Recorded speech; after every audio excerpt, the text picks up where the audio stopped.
Assalamualaikum warahmatullahi wabarakatuh. Waalaikumsalam warahmatullahi wabarakatuh. Selamat pagi Bapak Ibu, terutama saya hormati Ibu Kepala Sekolah SMP Negeri 34, Ibu Drawati MMPD, serta Bapak Ibu Wakil Kepala Sekolah dan Bapak Ibu Guru serta staf PU. Terima kasih atas kehadirannya pagi ini. Saya Dila Febiola Primavera, calon guru penggerak angkatan 7 yang hari ini akan mempresentasikan atau men-sharing kepada Bapak Ibu tentang budaya positif di sekolah yang merupakan akhir dari modul 1.4.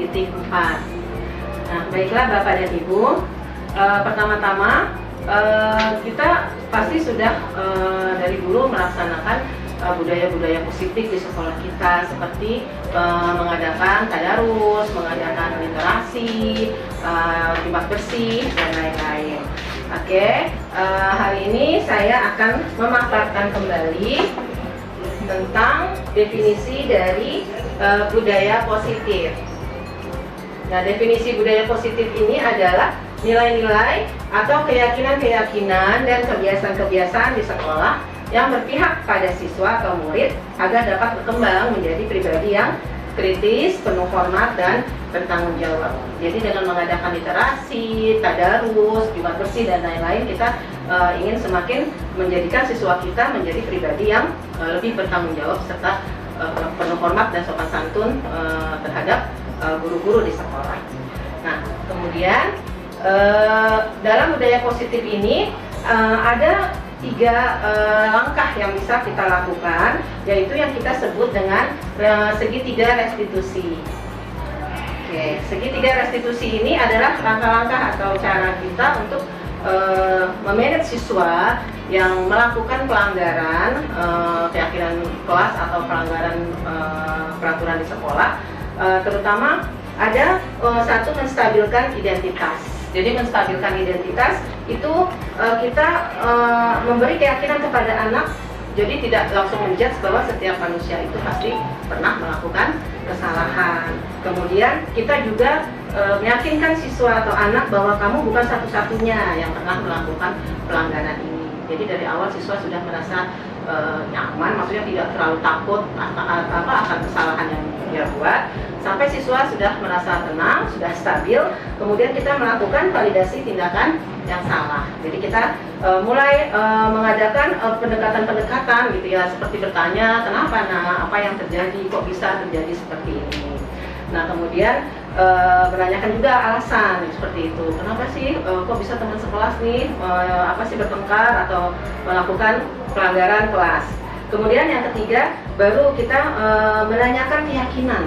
Jadi kita kan sebelumnya sudah guru-guru ini sudah sepakat membuat keyakinan di dalam ruang kelas bahwa apa-apa saja yang boleh dilakukan dan tidak boleh dilakukan di dalam kelas. Nah, itu hasil keyakinan itu kita dapat juga dari masukan para siswa. Jadi pasti anak-anak siswa di dalam kelas kita sudah tahu dan sudah mengerti apa saja keyakinan yang atau komitmen yang sudah ditetapkan di dalam kelas masing-masing. Demikian Bapak Ibu. Kemudian yang terakhir, setelah menanyakan dan siswa dapat menjawab dan menemukan kesalahan mereka akan mengerti bahwa saya harus harus berbudi pekerti yang baik, seharusnya tidak boleh melakukan hal-hal seperti ini. Jadi guru juga bisa memancing dengan pertanyaan, kamu ingin menjadi seperti apa nih nak, atau setelah ini gimana nih, seperti itu. Jadi nanti sampai siswa bisa berdamai kembali atau menemukan kesalahannya sendiri. Nah, dalam segitiga restitusi ini juga berhubungan dengan ada yang kita sebut dengan 5 posisi kontrol. Jadi ada 5 posisi kontrol kita sebagai pendidik, sebagai guru. Yang pertama adalah tipe penghukum, yaitu seorang penghukum bisa menggunakan hukuman fisik maupun verbal. Jadi menyakiti secara fisik atau menyakiti secara kata-kata bagi siswa yang melanggar keyakinan kelas atau peraturan sekolah. Nah, seperti itu. Orang-orang yang menjalankan posisi penghukum ini senantiasa mengatakan bahwa sekolah memerlukan sistem atau alat yang dapat lebih menekan murid-murid lebih dalam lagi. Nah, jadi itu harus dihukum, jadi murid merasa bersalah, tapi mungkin pasti dengan perasaan yang tidak dalam. Seperti penghukum itu kan biasanya agak sedikit keras begitu. Tapi kalau untuk posisi rasa bersalah ini masih tetap lembut, tapi berusaha menyerang anak secara psikis. Misalnya aduh kamu kok telat lagi nih, misalnya lagi piket loh, nanti kalau seperti ini terus kepala sekolah atau wali kelas kamu marah nih sama Miss Ila, nanti anak jadi merasa oh iya Miss maaf ya, jadi dia anak itu merasa bersalah karena sudah membuat gurunya tidak nyaman dengan pelanggaran yang dia buat. Kemudian yang ketiga adalah teman. Nah ini kita juga mungkin sebagai guru juga pernah bersikap sebagai teman. Sebagai teman ini tidak menyakiti murid, namun tidak berupaya atau tidak berusaha mengontrol murid melalui persuasi. Tetap berusaha mengontrol murid melalui persuasi.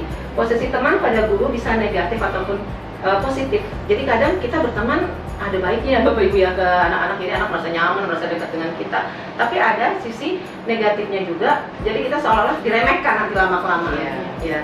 Jadi anak-anak tidak tidak menghargai. Gampang lah pokoknya nanti kalau telat lagi atau apa gampang lah sama Miss Ila ini kan orangnya cool, chill, baik dan seperti itu. Jadi itu ada sisi negatifnya juga. Kemudian keempat adalah posisi sebagai pemantau. Nah, pemantau ini biasanya mengawasi. Jadi kebanyakan mengawasi terus ini si A, si B, si C. Nah, pada saat kita mengawasi, kita bertanggung jawab atas perilaku anak-anak atau siswa yang kita awasi. Posisi pemantau berdasarkan pada peraturan dan konsekuensi. Nah, ini jadi seperti apa ya Bu?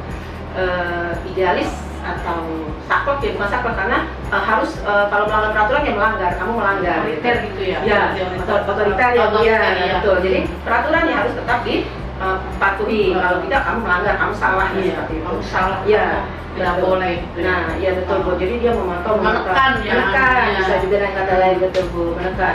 Nah, dengan menggunakan sanksi atau konsekuensi, kita dapat memisahkan hubungan pribadi kita dengan murid sebagai seorang yang menjalankan posisi pemantau. Jadi bedanya sanksi dengan konsekuensi itu, kalau sanksi itu memang melanggar peraturan yang sudah jelas tertulis ada sanksinya. Tapi kalau konsekuensi adalah tanggung jawab secara pribadi. Jadi ya karena kesalahan kita, jadi tanggung jawab kita secara pribadi. Akibat dari perbuatan kita ya. Itu konsekuensi.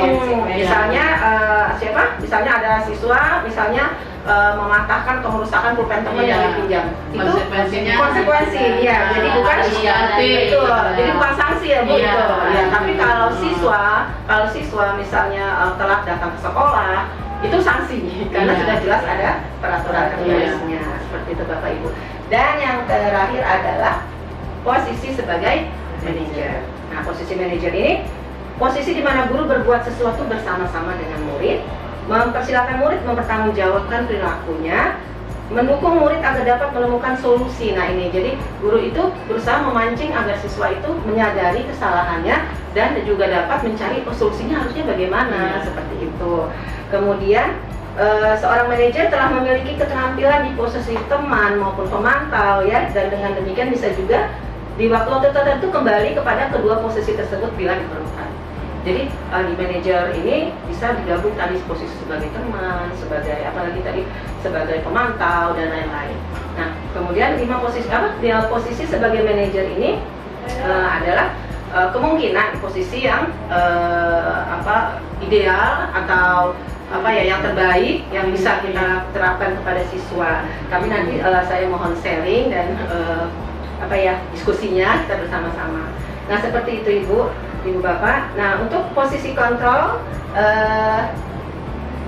silakan saya ada contoh video untuk melakukan segitiga restitusi. Ya, untuk praktek segitiga restitusi ini mari Bapak Ibu kita menyaksikan melihat video praktek melakukan restitusi.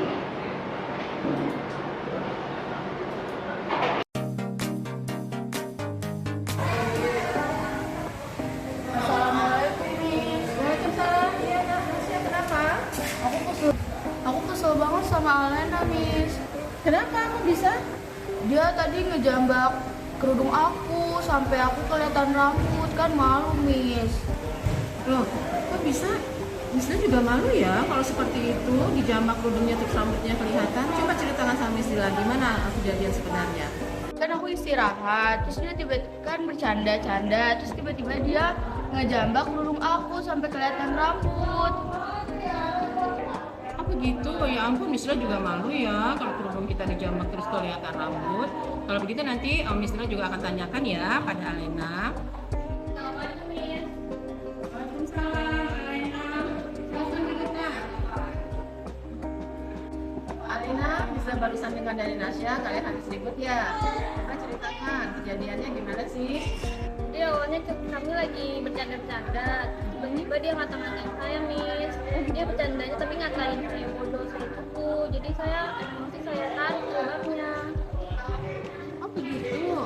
Jadi ternyata kalian ini dimulai dari bercanda. Nah, kalian sudah masih paham dan masih ingat kan tentang keyakinan di kelas kita apa saja? Menyayangi dan menghargai teman. Betul sekali, Alena. Saling menyayangi, nggak boleh ngata-ngatain. Iya, betul. Nah, betul sekali ya, Nak. Menurut keyakinan kelas kita bahwa kita harus saling menghargai teman, menyayangi teman, tidak menyakiti hati teman, ya. Semula diawali oleh bercanda. Berarti kira-kira apa yang harus kalian lakukan agar kejadian ini tidak terjadi lagi? Bercandanya tidak keterlaluan, Miss. Betul, Alena. Menahan emosi, bagus sekali. Nah, jadi oh iya, bercandanya betul. Jangan keterlaluan ya, yang bisa menimbulkan rasa sakit hati ya pada kawan. Bercanda boleh ya, Nak, sebagai hiburan bagi kalian, cuma tidak boleh terlalu berlebihan. Akhirnya timbul rasa sakit hati dan akhirnya juga timbul menjadi kekerasan fisik. Oke ya, sekarang kalian berjanji ya mau saling memaafkan dan bisa bersama mendukung kembali seperti semula. Ayo silakan saling minta maaf. Minta maaf. Oke, tersenyum nah. Silakan kalian bisa berteman seperti dulu ya, seperti biasanya lagi. Oke. Assalamualaikum. Waalaikumsalam. Makasih, Miss. Iya, sama-sama.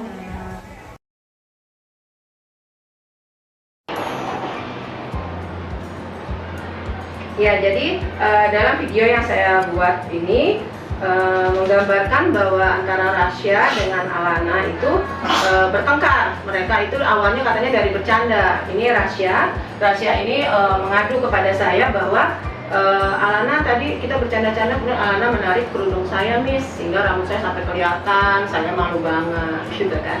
Kemudian saya bilang, oh begitu ya, iya Miss Dila juga malu ya, pasti ya kalau ada yang narik kerudung sampai kelihatan rambut seperti itu. Nah, tapi kenapa kok bisa begini kejadiannya, Rasya? Kemudian Rasya bercerita, gitu kan, bahwa awalnya hanya bercanda-canda, kemudian nggak tahu tiba-tiba Alana menarik kerudungnya. Oke, kalau gitu panggil Alana ya, Miss Dila ingin kalian berdua nih. Jadi pertama-tama kita memanggil satu-satu dulu siswanya, baru kemudian kita temukan untuk mengkonfirmasi. Nah, kemudian ini datang Alana. Saya tanya, ayo ini kenapa nih kok bisa terjadi, awalnya bagaimana? Nah, itu tadi kita sudah menstabilkan dulu tadi ya, menstabilkan dulu, kemudian baru kita tanya alasannya kenapa. Ya Miss, kata Alana, saya cuma bercanda-canda aja kok, rasanya langsung marah lalu ngata-ngatain saya dengan kata-kata yang tidak baik gitu. Terus, oh begitu. Nah, Rasya, kamu gimana, merasa nyaman nggak kalau misalnya kamu dikata-katain teman gitu? Ingat nggak apa saja keyakinan kelas kita gitu kan? Oh iya Miss, bahwa saling harus menghargai sama teman, harus menghargai guru. Nah seperti itu ya Nak, jadi harus menghargai. Jadi bercandanya tidak boleh kelewatan. Kemudian saya tanya lagi, lalu gimana nih selanjutnya? Ya Miss, kami menyesal. Saya kata Alana, saya menyesal tidak akan bercanda kelewatan. Dan Rasya juga bilang, saya juga menyesal Miss, tidak akan mengeluarkan kata-kata yang tidak enak lagi terhadap teman. Oke, kalau begitu kalian sekarang bisa berteman lagi. Iya Miss, kami akan berteman lagi, kami minta maaf, ayo Nak, berbaikan. Kemudian mereka bersalaman, mereka berbaikan. Setelah itu mereka keluar seperti bermain seperti biasa lagi. Nah, seperti itu Bapak Ibu, praktek segitiga restitusi yang saya masih nyata yang saya lakukan. Oke, terima kasih sudah mendengarkan pemaparan atau sharing saya tentang budaya positif di sekolah. Dan jika ada Bapak Ibu yang mau memberi tanggapan atau bertanya, dipersilakan. Bu Yana dan Bu Made, Bu Funi, Bu Riza, Bu Aisyah ada yang mau bertanya atau memberi tanggapan. Oke, Miss Dila, sebenarnya mungkin di kelas itu kuncinya agar anak itu bisa menerapkan keyakinan yang kita sudah buat ya, pola komunikasi ya Miss ya. Betul. Dasarnya itu kan keterbukaan. Tapi ada kalanya Miss, siswa kita kan berbeda karakter ya. Betul. Ada siswa yang nggak bisa mengungkapkan apa yang ada di hatinya gitu. Nah, itu kita bisa siasatinya seperti apa itu sebaiknya ya Miss ya? Iya, mungkin karena siswa kan heterogen, banyak sekali sifat, metodenya, Iya. ya. Jadi segitiga institusi ini salah satunya sebagai gambaran umum untuk menangani perilaku siswa yang memang menyimpang dari keyakinan kelas. Tapi kalau misalnya ada perbedaan, misalnya perbedaan gimana nih Bu? Maksudnya lebih detail, maksudnya sifat seperti apa nih? Iya, karakter ya. Karakter yang berbeda ya, mungkin kalau ini kan tadi masih anak-anak perempuan biasanya tidak terlalu brutal, Iya, gitu ya. Tidak terlalu jauh ya, Nah, bersikap iya. tidak terlalu menyimpang. Iya betul. Iya. Nah jadi tadi istilahnya penanganannya itu juga masih sedikit, maksudnya tidak terlalu berat. Iya. Tapi mungkin kalau misalnya kita punya siswa yang mungkin anak laki-laki biasanya Iya. yang lagi keras, mungkin kita tetap melibatkannya. Berpatokan pada segitiga institusi ini mungkin Iya. lebih ditegaskan lagi. Iya. Ya seperti itu, ditegaskan lagi. Biasanya anak laki-laki pasti lebih agak sulit memasukkan nasihat daripada anak Iya. perempuan. Seperti Iya. itu ya. Punya ada Iya. tanggapan lain mungkin? Ibu-ibu yang lain? Ya mudah-mudahan kita untuk budaya positif ini kita bisa tetap melakukannya ya. Iya, di Iya, kelas ya. Iya, di kelas biar bisa tadi tujuannya adalah mengembangkan, membuat pribadi siswa kita bisa menjadi kuat, Iya, lebih berperilaku baik. sopan, Iya. ya sopan santun baik terhadap guru maupun terhadap sesama. Oke, baik ya Bapak Ibu, terima kasih atas kehadirannya dalam presentasi atau sharing saya kali ini mengenai budaya positif. Mudah-mudahan kita apa yang kita harapkan, apa yang kita ingin capai Iya. bisa terlaksana, bisa terkabul ya Iya. kepada siswa-siswa kita. Amin. Siswa kita menjadi pribadi yang lebih baik ke depannya. Terima kasih Bapak Ibu atas perhatian dan kehadirannya. Assalamualaikum warahmatullahi wabarakatuh. Waalaikumsalam warahmatullahi wabarakatuh.